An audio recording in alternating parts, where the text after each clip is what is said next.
Oman উপসাগরে একটি ইরানের পতাকাবাহী cargo জাহাজ আটক করেছে যুক্তরাষ্ট্র। মার্কিন নৌ অবরোধ ভাঙার চেষ্টাকালে এতে হামলা চালানো হয় বলে দাবি করেছে ডোনাল্ড ট্রাম্প। এটিকে যুদ্ধ ঘোষণার শামিল বলছেন অনেকেই। পাল্টা জবাবের ঘোষণা দিয়েছেন তেহরান।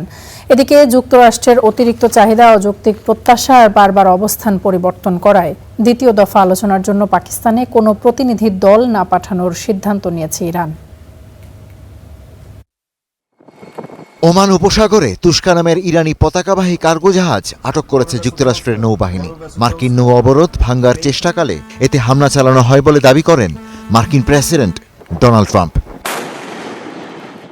সামাজিক যোগাযোগ মাধ্যম ট্রুথ সোশ্যালে এক পোস্টে এ দাবি করেন তিনি। আজ টুস্কা নামের একটি ইরানি পতাকাবাহী পণ্যবাহী জাহাজ আমাদের নৌ অবরোধ ভেদ করার চেষ্টা করেছিল। আমরা মার্কিন নৌবাহিনীর গাইডেড মিসাইল ডেস্ট্রয়ার ওই জাহাজটিকে আটক করে।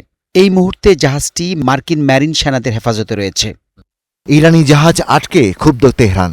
এই ঘটনায় দ্রুত পাল্টা জবাবের ঘোষণা দিয়েছে দেশটি। ইরানের আধা সরকারি বার্তা সংস্থা তাসনিম নিউজকে প্রকাশিত দেশটির হজরত খাতাম আল আম্বিয়া সামরিক সদর দপ্তরের এক বিবৃতিতে এ তথ্য জানানো হয়।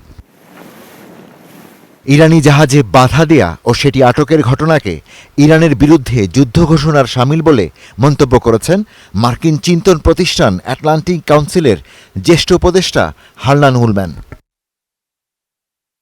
এদিকে যুক্তরাষ্ট্রের অতিরিক্ত চাহিদা, অযৌক্তিক প্রত্যাশা, বারবার অবস্থান পরিবর্তনের কারণে দ্বিতীয় দফা আলোচনা প্রত্যাখ্যান করেছে ইরান।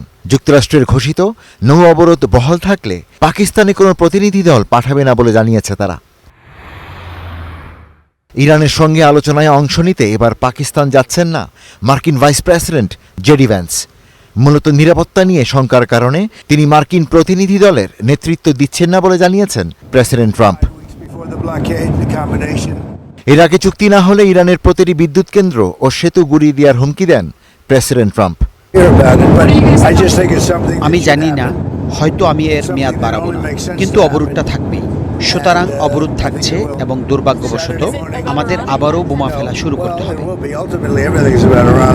ইরান ও যুক্তরাষ্ট্রের মধ্যে এই মুহূর্তে 2 সপ্তাহের যুদ্ধবিরতি চলছে, যা আগামী বুধবার শেষ হবে। পাকিস্তানের মধ্যস্থতায় গত 8 এপ্রিল 2 সপ্তাহের যুদ্ধবিরতিতে সম্মত হয় ইরান ও যুক্তরাষ্ট্র। Ishtiaq Hossain, star news.